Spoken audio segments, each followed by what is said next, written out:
It doesn't take curious minds. Ever wonder what the real difference is between a load balancer and an API gateway?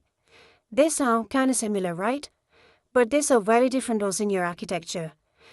In just 5 minutes, I'll break it down with visuals and interactive questions to make it stick. So pause, think, and play along.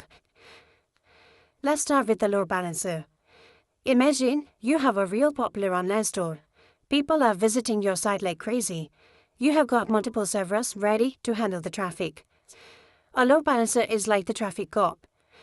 It routes incoming requests to the least busy or healthiest server to prevent overload. Here's a question for you. Question: does a load balancer understand your API's business logic? Yes or no? If you say no, you are right. A load balancer works at the network or transport layer. It doesn't care if it's a login request or a checkout request. It just spreads the load. Now, let's talk about the API gateway. This is like the doorman, security guard, and translator all rolled into one. It sits in front of your APIs and decides what goes where based on what the client is asking. Need to authenticate a user? Route it to auth service. Need product info? Route it to inventory. And unlike load balancers, API gateways can handle things like rate emitting, authentication, request or response transformation, and even caching. Question: true or false? API gateway can block unauthorized access. True. That's one of its superpowers. It can even throttle requests so your backend doesn't get slammed. Now, let's look into key differences.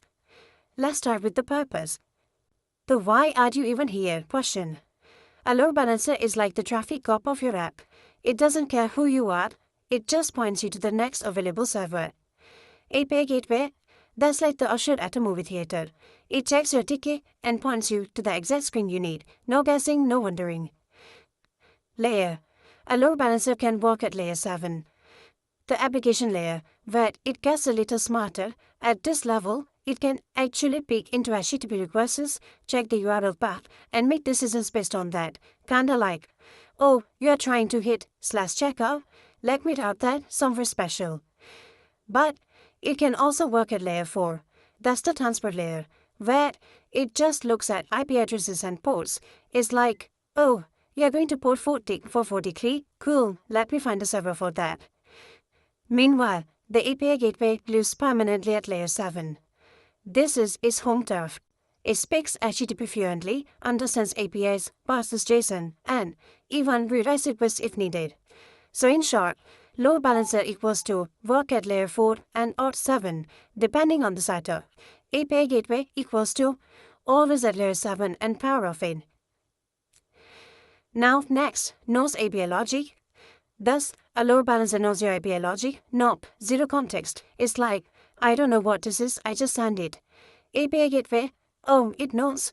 It understands part like /login, /cart, /checkout.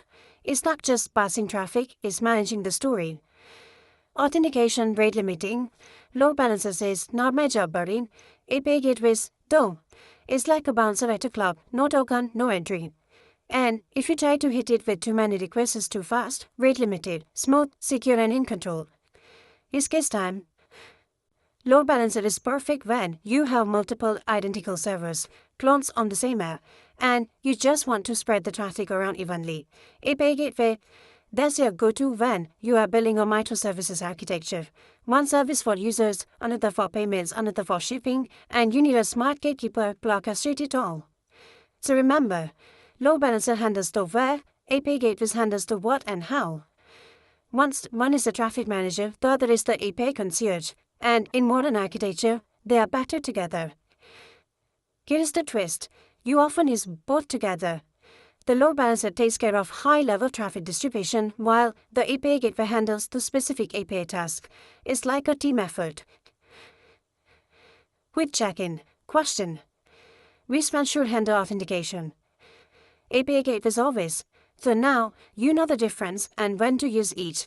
If you found this helpful, give it a like and comment with API power. If you made it to the end, made a deep dive on either one, let me know down below. See you in the next one.